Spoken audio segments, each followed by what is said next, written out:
Hello everyone, a very warm welcome to the 11th talk in the Medical Humanities Colloquy organized by the Department of Humanities and Social Sciences in IIT Gandhinagar. My name is Anurdhho Trisher Kalame. I teach in this department and we've been running this now for the third semester. And I'm really grateful to Angel's work this semester for co-organizing this. She's been putting in a lot of work. She's a Sabarmati Fellow in the department. Working on her postmaster's thesis project on medical humanities.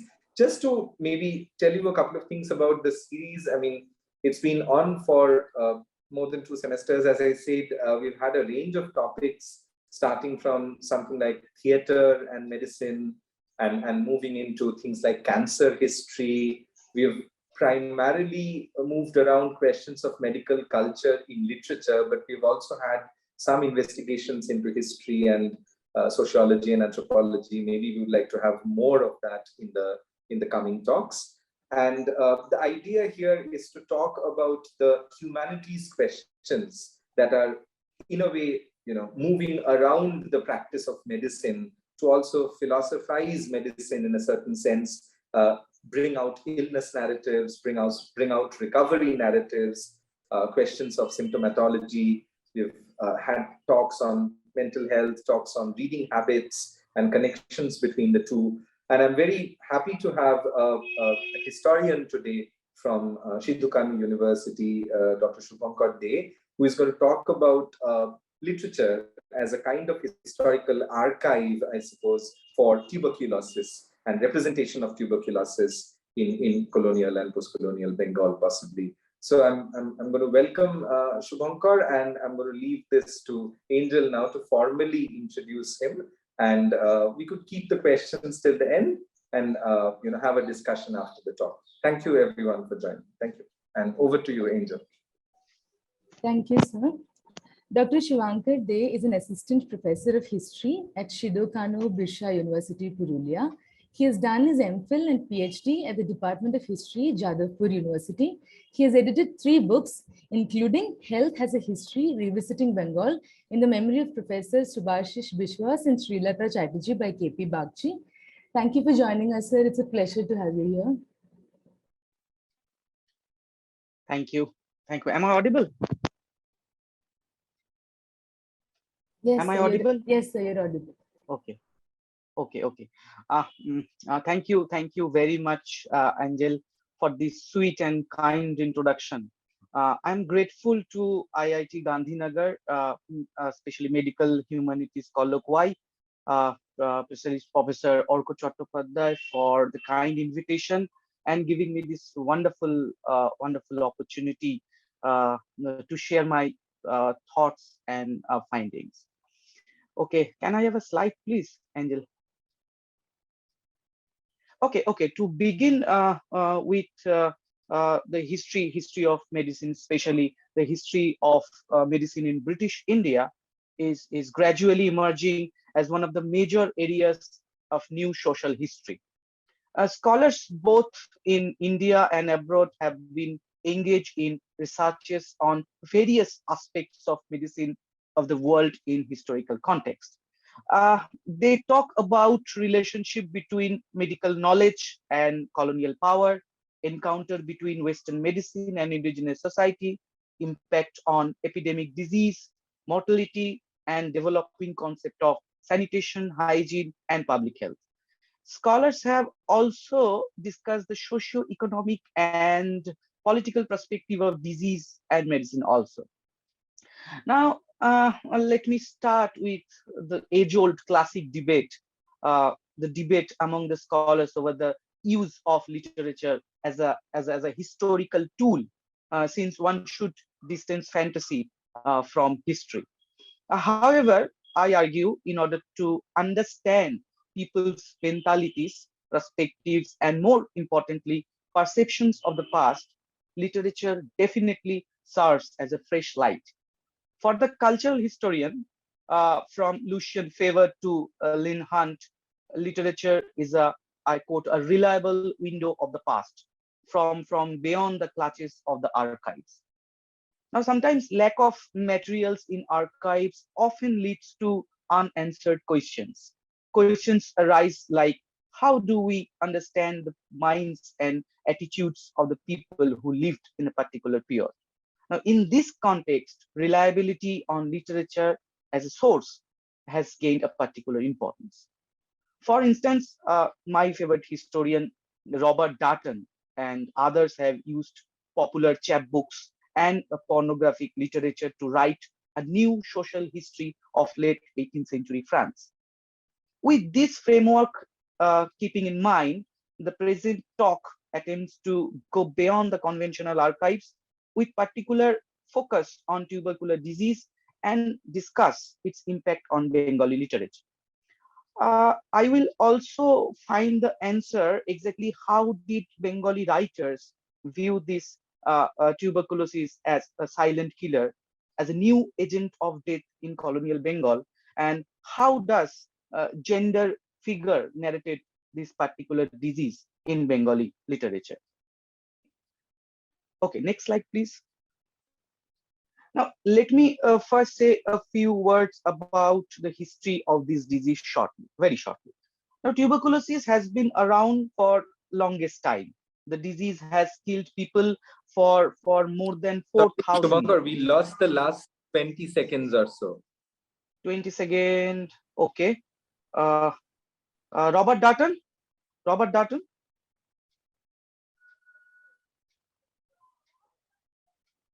Okay. Am I audible? Am I audible? No, after that, there was a statement that you were making that didn't really come across. Yeah. At least I lost it. I don't know whether others. Okay. Yeah, maybe you So could just pick up the last 20 seconds and okay. What Thank I you. argued is that the lack of materials in archives often leads to unanswered questions. Maybe I argued that in order to understand people mentalities, perspectives, and more importantly, the perception of the past, literature definitely serve as a fresh light.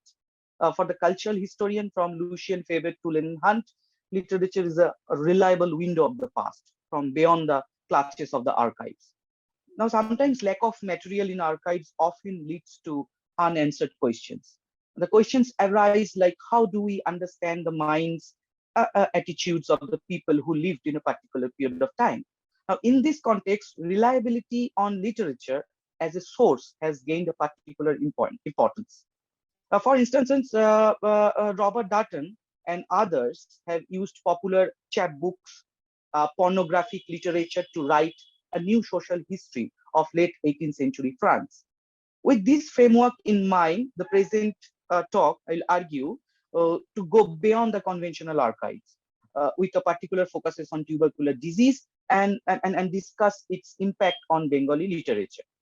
I will also find the answer exactly how did Bengali writers view this silent killer, this new disease as a new agent of death in colonial Bengal. How does gender figure narrated this particular disease in Bengali literature? We also see that. Now, let me first say a few words, as I say, about the history of tuberculosis very shortly. Tuberculosis has been around for a longest time. The disease has killed people for more than 4,000 years. In Europe, tuberculosis was rhetorically described as a captain of death. Tuberculosis was unquestionably the greatest single cause of disease and death in Western world.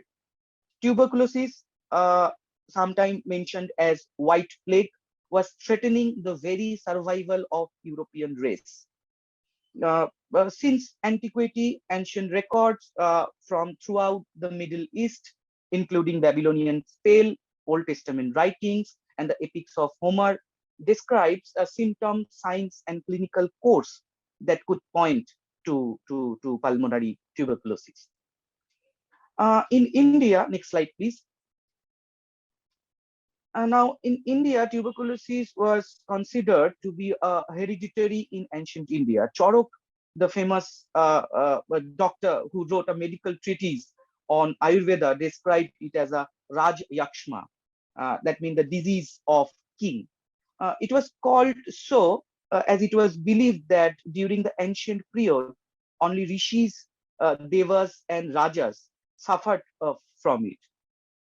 As I argued in my article, which was recently published in Indian Journal of History of Science, published by Indian National Science Academy, where I argued that tuberculosis was not a new disease in India. However, as a result of colonization, along with urbanization and industrialization, the physical and social environment of the country rapidly changed. Initially, tuberculosis was considered to be widespread in urban areas. However, after 1900, tuberculosis spread to the rural areas also, basically through the migrant populations. Tuberculosis was remain a hot topic in the first All India Sanitary Conference in 1911 and in the third All India Sanitary Conference held in 1914 at Lucknow.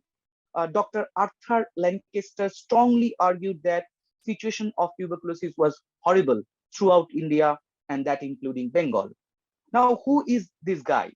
Dr. Arthur Lancaster was the first person to have made a detailed inquiry about the situation regarding tuberculosis in India. Over the 11 months, he traveled throughout India and Burma, covering a distance of nearly 35,000 miles and visiting 85 cities. He visited 9 princely states during his tour, and that including Hyderabad, Mysore, Gwalior, Indore, Bhopal, Udaipur, Jaipur, Jodhpur, and Bharatpur. He spoke to many people, collecting information from both patients and medical practitioners in hospitals, dispensaries, and sanatoriums. Now, this following table, next slide, please. This table actually made by Dr. Arthur Lancaster, and it shows that the mortality from tuberculosis had been generally high in 3 presidency cities. It clearly shows the widespread occurrence of tuberculosis in the Bengal province, but nevertheless, the disease had made its progress very, very silently. Next slide, please. Okay, now enough of its history. Let me take you back how literature or writers were influenced by this killer disease.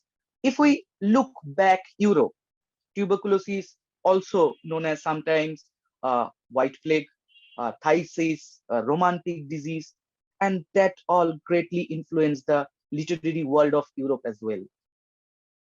Now quickly, Shakespeare plays such as Demons of Athens, 1623, Much Ado About Nothing, 1599, The Tempest, 16110, contain a description of some of the classical symptoms of tuberculosis, such as wasting, rotten lungs, wheezing lungs, lethargies, and so on.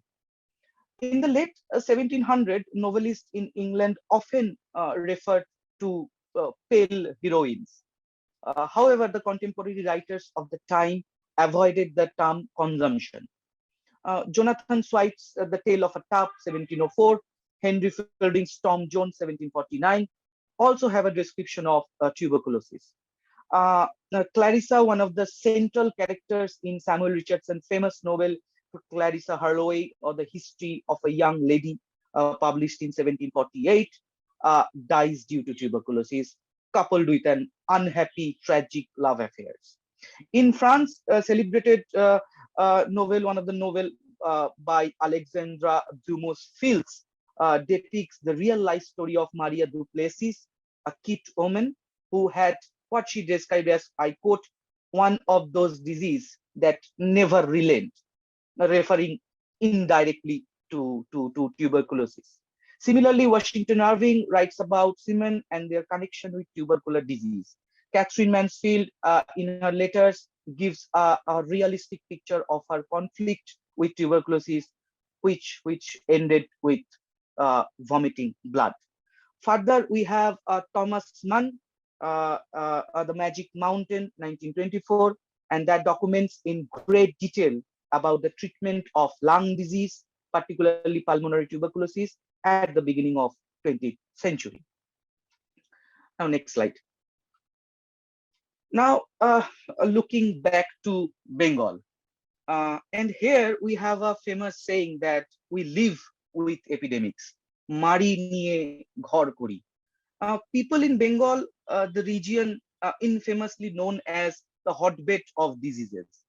People here lived with epidemics for centuries.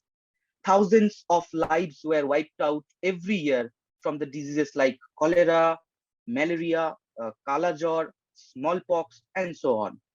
Very interestingly, Mughal commanders hated to have posting in fever-infested Bengal Soba. Numerous references can be found in Akbarnama that such weather only generated rebellion or revolt.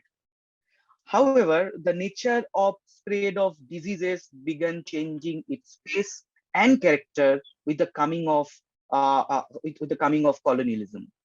Bengal soon became a malaria colony as malaria appeared as most important public health problem of this province. Bengal was also at a superhead of death caused by smallpox in British India. And lastly, imperialist greed and acquisitiveness resulted in a series of famines, often followed by epidemics.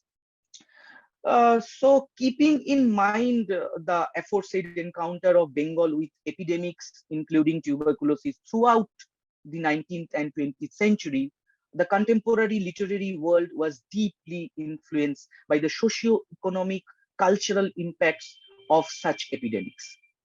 Thus, a substantial number of novels, short stories, and poems were written focusing on various issues and problems of public health, particularly those associated with the outbreak of epidemics. For example, we have Bibhuti Bhushan Bandyopadhyay's novel Devjan, comes in 1943, that deals with malaria. Sharat Chandra Chattopadhyay's novel Pandit Moshai 1913 dealt with cholera. Rabindranath Tagore's Choturango on plague.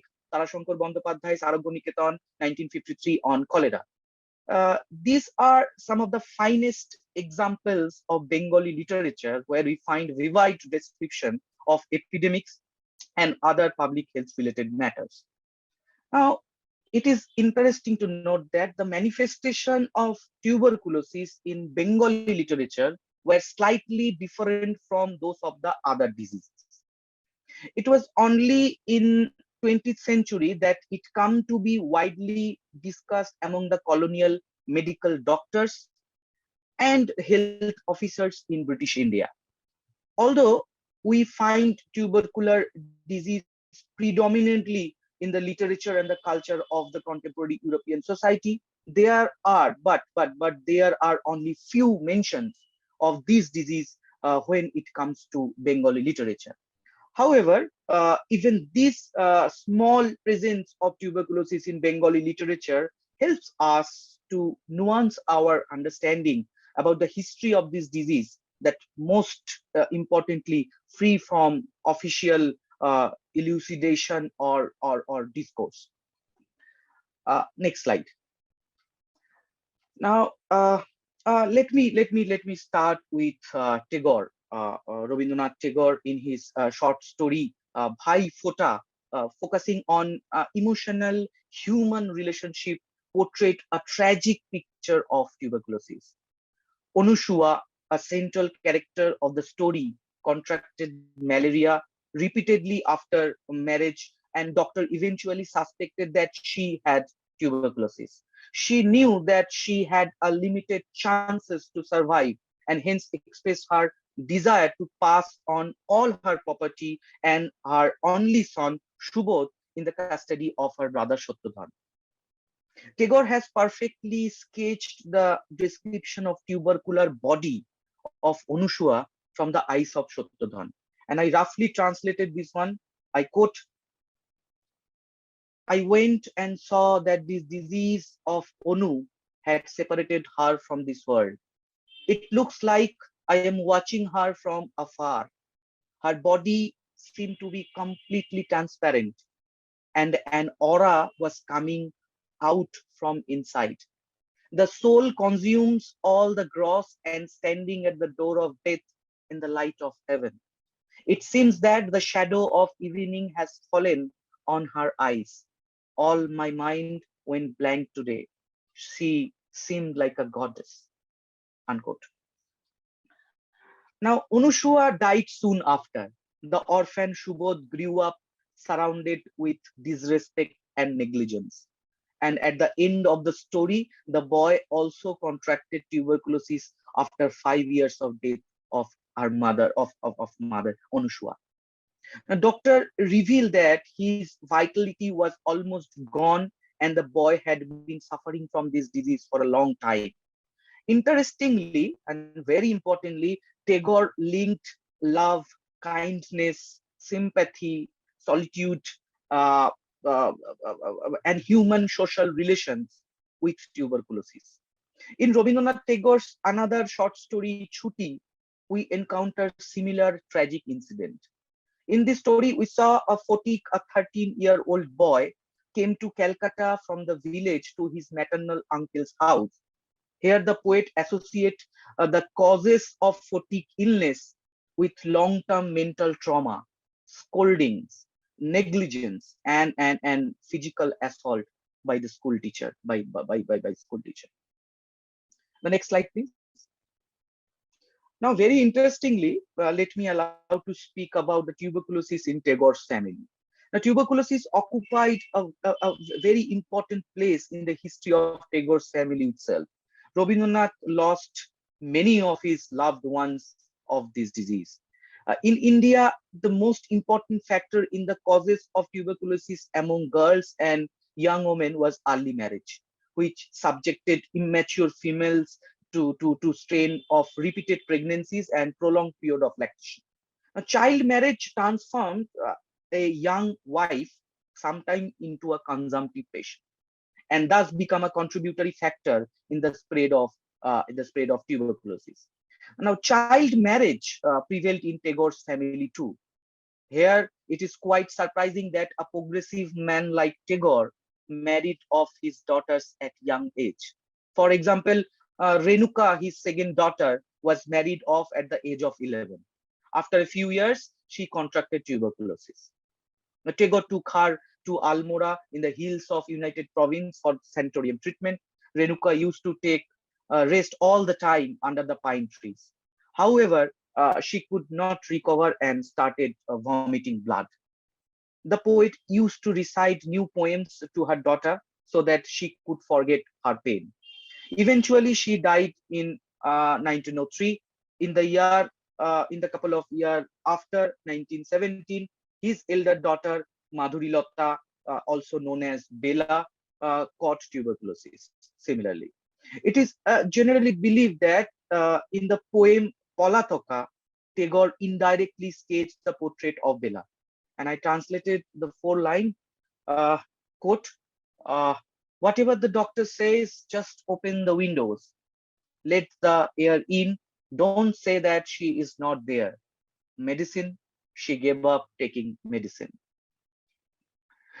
We also find instances of Nitindranath Tagore, the son of Meera and the grandson of Tagore, who died tuberculosis in 1932 at the young age of just 20.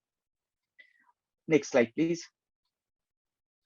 Now we will move to Sharat Chandra Chattopadhyay and his writing. First of all, it should be noted that his personal life was greatly affected by epidemics. During his stay at Rangoon, roughly between 1906 to 1916, he lost his first wife, Shanti Devi, and a son from plague. In Sharat Chandra Chattopadhyay's short story, Patho Nirdesh, we find a wealthy middle-class family faced a tragic consequences following the death of the family head owing to tuberculosis. In the story, Sulochana's husband died of tuberculosis, and the family fell into a severe financial crisis. The story, in fact, begins with references of tuberculosis. I quote, when the head of the middle-class household dies of tuberculosis, he leaves the family in destitute. Sulochana's husband did exactly the same thing. Suffering from long illness, he left his body in the middle of a rainy night, resulted complete devastation of the family. Unquote. Now, Sulochana moved to Calcutta with her 3-year-old daughter Hemodolini. In a conversation with the another leading character of the story, Gunendra, she narrated how her family perished from this disease. I quote, I went home and after my husband left for work here, I had some money and land in the countryside then. We spent the day so comfortably. Then last year, my husband contracted tuberculosis. He went to heaven and our family became destitute with the expenses of changing air and treatment. Now I pray to you, we have no food. Just let me eat a little. Unquote. Similarly, Sharat Chandra Chattopadhyay's novel, as we all know, Devdas, first published in 1917, is perhaps the most classic example of a romantic death of its central character Devdas by tuberculosis. This Bengali novel became so popular that it has been filmed in various Indian languages. In fact, Devdas caught the imagination of movie makers so much so that it has been remade 5 times in mainstream Hindi cinema alone. Like Tagore, Sharat Chandra too linked tuberculosis with human grief, sorrow, pain, and failure in love, which ultimately lead to the culmination of in a form of premature death of Devdas. Incidentally, the contemporary Bengali writers who wish to bestow immortality on the protagonist of their novels by depicting their tragic death found contracting tubercular disease as their first choice. Next slide, please. Okay, we have another fantastic and we have found a complete opposite picture of association of romanticism with tubercular disease may also be seen in a number of stories. In Daini, written by Tarashankar Bandyopadhyay, a famous short story of Tarashankar Bandyopadhyay, tuberculosis has been depicted as a social evil as well as a curse among the superstitious villagers. The story was first published in Probashi magazine in 1940. Daini is a story of a lower caste woman named Shurodhini who lived in a lonely life at the outskirts of a Chotipata village. The villagers believed that she was not just a symbol of evil, but it was also due to her evil gaze that the village soil became barren and uncultivable. At the young age, this lady named Shurodhini contracted tuberculosis and was suspected of being a witch by the villagers. Eventually, she was held responsible for the death of her own husband and was allegedly accused of drinking his blood while he actually died of tuberculosis. Now, in this story, Shurodhini blamed throughout her life and was regarded as a curse to the society, whose evil gaze brings harmful diseases such as tuberculosis to the people. Next slide, please. Let me talk about tubercular body and the world of Bengali literature in post-partition era. The partition, as we all know, the partition of India came as a nightmare for the common people, especially the residents of Bengal and Punjab, where about 500,000 of people were killed. 14 million people were displaced and nearly about 70,000 women were abducted and raped, leaving both countries with deep psychological and political scars. Partition also led to an extreme poverty of the masses, and diseases become a daily companion of the people. Needless to say that it had a profound effect on post-partition Bengali literature. Shoyad Waliullah's short story, Ekti Tulsi Gacher Kahini, a story of a basil tree, published in 1964, championed the idea of communal harmony on the eve of partition. In this story, we saw a few Muslim young men migrated from West Bengal as refugees and took shelter at an abandoned Hindu house in East Pakistan. They found a tulsi plant in the house which no one wanted to uproot. Eunice, a tubercular patient, argued for keeping this basil plant or tulsi plant in the house because the juice of its leaves was good for his cough, he believed. Now, Eunice was working at MacLeod Street in pre-partition era in Kolkata before partition, and was infected with tuberculosis due to his long association with damp and dirty environment for long.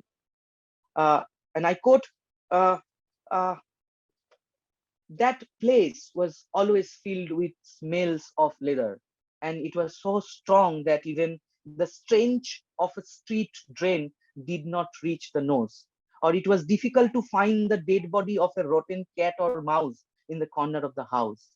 Eunice had a fever and a cough during the last few hours of the night. However, he did not leave the place because someone told him that the smell of leather uh, destroyed the germs of tuberculosis. When he returned from the office, he would stand by the window and breathe deeply, although this did not improve his health. Unquote. As we see at the end of the story, the government ordered the house to be vacated, and due to lack of care, the tulsi tree eventually started drying up. Next slide, please. Now, reference of tuberculosis in post-partition Bengali literature appeared in Narendranath Mitra's novel Durobashini, published in 1952. It was first published in 1951 in the autumn issue of journal Gano Barta under the title Apothito. Mitra explored the life struggle of two working refugee women named Bina Go Thakurata and Kamala Mukherjee.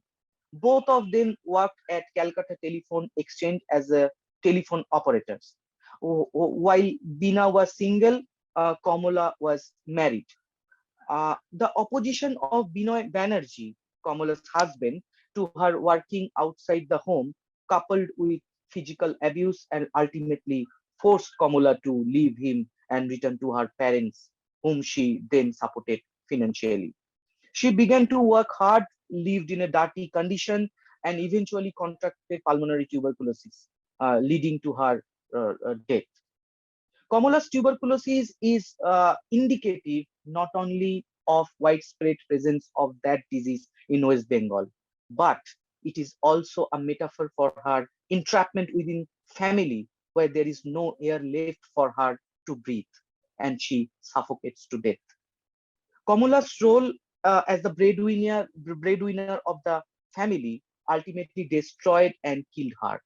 In death, she justified herself as a self-sacrificing and dutiful daughter. Next slide, please. We have another fine novel by Shaktipada Rajguru, Meghe Dhaka Tara, The Cloud-Capped Star, 1962. It describes some significant issues pertaining to a tubercular body from the perspective of gender. This novel depicts a refugee family and the tragic consequences leading to death of Nita, the sole breadwinner of the family, from tuberculosis. She contracted tuberculosis due to long-term negligence and carelessness. Tuberculosis also separated her from the family and detached from the society. She was sent to sanatorium for treatment against her will.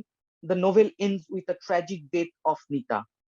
In this case, there is no romanticism associated with the phenomena of death. Rather, death here comes to the reader as the inevitable, painful, and heartbreaking incident. Nita wanted to live, uh, even though knowing fully that death was at her doorstep. In the end, her family consumes her as fatally tuberculosis, as tuberculosis does. One is not sure about whether it is tuberculosis that takes her life or whether her family that virtually killed her. Now, next slide, please. On the other hand, in Narayan Sannal, famous Aranya Danda in 1961, the male character Vishwanath's tuberculosis indicates a new state system that came into being in independent India. Vishwanath spent long years in jail due to his active political participation in the Indian national movement against the British Raj. Once a strong man, skilled in various wrestling techniques, a well-built body with shoulders and chest, he was infected with tuberculosis owing to his long association with colonial prison. The story suggests that in this transition from colonialism to independence, Vishwanath no longer remained a young man, or more precisely, he could not be any use or benefit to the state. Next slide. Now, I have pointed out another important issue. Now, we medical historians have rarely discussed the question of tuberculosis in overcrowded Indian jail. Colonial jail authorities often denied the existence of tuberculosis among the prisoners. Nevertheless, the political prisoners of the colonial Bengal wrote extensively about the life in jail in their respective autobiographies. In this context, I found some of autobiographies very important. Autobiographies of Kalpana Dotto, Shriti Kotha, Bina Das, Shrinkhal Jhankar, Hemchandra Kanungo's Banglaয় Biplop Pocheshta, Upendranath Bandyopadhyay's Nirbashiter Atmokatha, etc. may become important historical sources for medical historians. Nearly all of them describe symptoms of tuberculosis among their fellow prisoners. The prisoners' health in colonial Bengal is, however, a less discussed issue. Jails were most of the time overcrowded and thus become a breeding ground of numerous diseases like cholera, smallpox, tuberculosis, and so on. And these diseases were very much rampant in several jails of Bengal. Many of them contracted tuberculosis during their respective stays in jails. In her autobiography, Bina Das described the death of a small child, Johora. I quote from the autobiography, I quote, Johora was a young, intelligent and 14-year-old girl. Everyone loved her. The fellow prisoners used to teach her and she listened stories from them. She cried a lot to a senior officer that year in order to get herself out of the jail in a jubilee time. But she was not freed that year. The next year, she died in jail due to TB. Now, conclusion. Next slide. Now, quickly, I have summarized my argument by saying a couple of words. As I said, firstly, references of tuberculosis, tubercular disease are not as frequent in Bengali literature as in the Western literary world. Nevertheless, on various occasions, incidences of tuberculosis do make their appearance in Bengali literature, often out of context. For example, Sharabindu Bandyopadhyay's story Adi Mripu, a thriller in nature, there is a reference of the great Byomkesh Bakshi, who lost his parents at the age of 17 from tuberculosis, and he described that his relatives did not even peak at that time. It is not difficult to understand that the source of whooping cough of the characters, as recurrently referred to in various Bengali novels as well as stories, was primarily pulmonary in nature. In fact, tuberculosis is a disease where the germs silently erode the patient body, and the patient in many cases keep it as secret for fear of social boycott. Furthermore, though the women characters suffering from tuberculosis, such as I mentioned, Kamala, Nita, and others, a new picture of interrelationship between tubercular disease and gender emerged. Tuberculosis was common in Bengali higher class society, and most of the time victims were women. Early child marriage and practice of parda or veil were some of the decisive factors that resulted in high mortality due to tuberculosis among women in Bengal and other parts of India. Even the progressive, as I mentioned, reformists like Tagore allowed their girls to be married early, and as a result, many of them contracted tuberculosis. The Bengali writers have also occasionally linked tubercular disease with human emotions, distress, misery.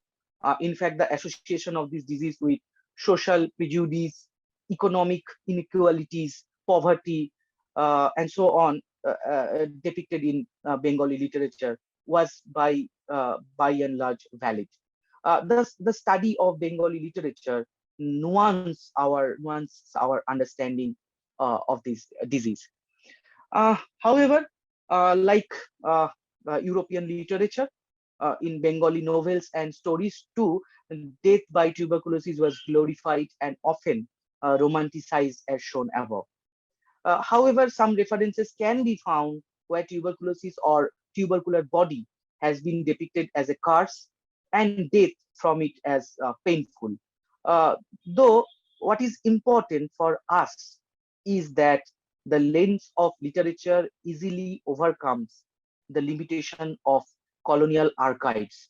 And in this way, many unresolved questions can be answered if historians look carefully at literature and its content. So thank you very much. This is an ongoing work. I am still working and searching for references. Shomradda, my colleague at the Department of English at Sidho Kanho Birsha University, helps me in a numerous way. I'm also curious about the literature of different parts of our country. So any kind of comments, suggestions, or hard criticism are strongly welcome. Thank you. Thank you very much.